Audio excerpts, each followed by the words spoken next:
के हिरणाक्ष के पास गए, उस हिरणाक्ष का वध किया और हिरणाक्ष को मारने के बाद पृथ्वी को ला करके ब्रह्मा जी को दिया। तो परीक्षित ने सुखदेव से एक बात पूछी है, महाराज चलो मान लिया, लेकिन शंका इस बात की है भगवान, ये कितना बहादुर था हिरणाक्ष, जिसे हिरणाक्ष को मारने के लिए स्वयं भगवान को सुअर बनना पड़ा। और ये कौन था हिरणाक्ष, इतना ताकत वाला कैसे बन गया जो ये पृथ्वी को ही उठा के पाताल चला गया। तो ब्रह्मा जी के बारे में, उन दोनों के बारे में सुखदेव समझाने लगे, सुनो ये हिरणाक्ष और हिरण्यकश्यप जो थे ये पूर्व जन्म में भगवान नारायण के द्वारपाल थे, पहरेदार। तब इनका नाम था जय और विजय। लेकिन एक दिन सनकादिक ऋषियों ने इन दोनों को श्राप दे दिया। एक दिन महात्मा सनकादिक ऋषि सप्तऋषि जब भगवान से मिलने दर्शन करने गए, लेकिन पहरेदार ये दोनों दरवाजे पे खड़े थे, तो इन्होंने अंदर नहीं जाने दिया। महात्मा बोले हमें अंदर जाना है, बोले नहीं महाराज आप अंदर नहीं जा सकते, मेरे महाराज का आदेश है, अंदर कोई नहीं जाएगा। तो महात्मा बोले देखो तुम्हें इस द्वार का घमंड है और तुम हमें अंदर नहीं जाने दे रहे, हम तुम दोनों को श्राप देते हैं, ये तुम्हारा द्वार आज ही छूट जाए और तुम 3 जन्म तक राक्षस बनोगे, 3 जन्म तक। तो दोनों रोने लगे, बोले महाराज जब हम 3 जन्म राक्षस बनेंगे तो फिर हमारा उद्धार कैसे होगा। बोले उद्धार तो होगा, राक्षस तो बनोगे, लेकिन इतने शक्तिशाली बनोगे जो भगवान के अलावा तुम्हें दूसरा कोई मार ही नहीं पाएगा। तो ये पहले जन्म में हिरणाक्ष और हिरण्यकश्यप बने। ये कश्यप के लड़का, कश्यप के घर में 2 औरतें थी, 2, एक का नाम था दिति और दूसरी का नाम था अदिति। इस दिति से राक्षस पैदा हुए और अदिति से देवता पैदा हुए। अब एक से राक्षस एक से देवता कैसे हुए, पति एक, लेकिन दोनों में पत्नियों में एक से राक्षस एक से देवता कैसे हुए। देखो ऐसा इसलिए हुआ, ये दिति जो थी राक्षसों वाले स्वभाव की थी और अदिति देवताओं के स्वभाव की थी। और माँ पे जो बच्चा होता है बच्चे पे असर वही पड़ता है जैसा माँ करती है। और राक्षसों का मतलब ये थोड़ी है कि उनके सर पे सींग हो या दांत बड़े हो। राक्षसों का मतलब यह है उल्टा सीधा खाना, दूसरे पे गलत दृष्टि डालना, उल्टे सीधे काम करना, उन्हें कहते थे राक्षस। और देवता जो थे ये सज्जन प्रकार के।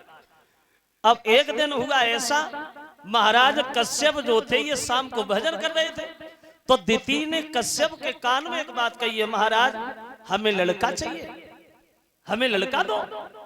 तो कश्यप बोले दिति बुद्धि खराब है, अरे लड़का का हमारी झोली में रखे जो उठा के तुझे पकड़ा दे, अरे शाम का समय संध्या का समय भजन करो। तो दिति बोली नहीं महाराज हमें तो पुत्र चाहिए, हमें लड़का दो। और बोली तब कही दिति ने बात और मेरे पैदा होवे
तो दिति से कश्यप बोले सुनो दिति तुमने हमें भजन से तो डिगाया, तुम्हारे लड़का एक नहीं 2 होंगे और वे दोनों राक्षस होंगे जो जिसे देख करके तू बहुत परेशान होगी। तो दिति रोने लगी, बोली महाराज 2 लड़का हमारे होंगे, दोनों ही राक्षस बनेंगे, तो फिर हमारे परिवार का उद्धार कैसे होगा। तो कश्यप बोले सुना दिति, उद्धार तब होगा तेरे एक नाती जरूर होगा जिसके द्वारा तेरे परिवार का उद्धार होगा। तो दिति से कश्यप ने संध्या को और भाभी बस भोग विलास किया, और जय और विजय की आत्मा ने त्यों ही बांगर निवास किया। शाम को हास विहार करते पत्नी के साथ, जय और विजय की जो आत्मा भटक रही थी वो दिति के गर्भ में प्रवेश कर गई। तो इस दिति के 2 पुत्र पैदा हुए थे, हिरणाक्ष हिरण्यकश्यप, और ये दोनों जुड़वा पैदा हुए थे जो पैदा होते ही होते जवान हो गए थे। और ये बोई था हिरणाक्ष जो पृथ्वी को उठा करके पाताल में चला गया। तो भगवान नारायण ने ब्रह्मा जी की नासिका से सूकर का भेष बनाया, गए हिरणाक्ष के पास, तो देखा हिरणाक्ष सो रहा है। तो भगवान ने सोचा जगाना उचित है, क्योंकि सोते हुए व्यक्ति को कभी जगाना नहीं चाहिए। तो पृथ्वी को चुपचाप उठाया, निकल गए। लेकिन नारद ने देखा भगवान तो चुपचाप ही चले जा रहे, इसका उद्धार भी होना है। तो नारद हिरणाक्ष से बोले क्यों सो रहे हो, और सोते ही रहोगे जीवन भर। अरे जिस पृथ्वी के पीछे तुमने देवताओं से लड़ाई मोल ली, उस पृथ्वी को भगवान ले गए और तुम सो रहे हो। तो हिरणाक्ष भागा और चिल्लाने लगा, नारायण रुको, चोरी से भागे जा रहे हो, चोरी से नहीं नहीं नहीं। और बोला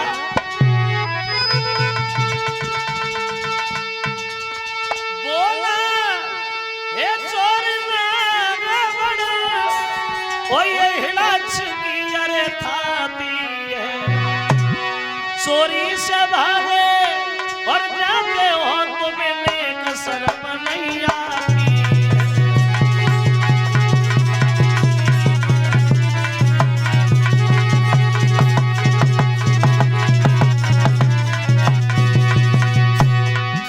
चोरी से भागे जाते हो तुम्हें में शर्म नहीं आती।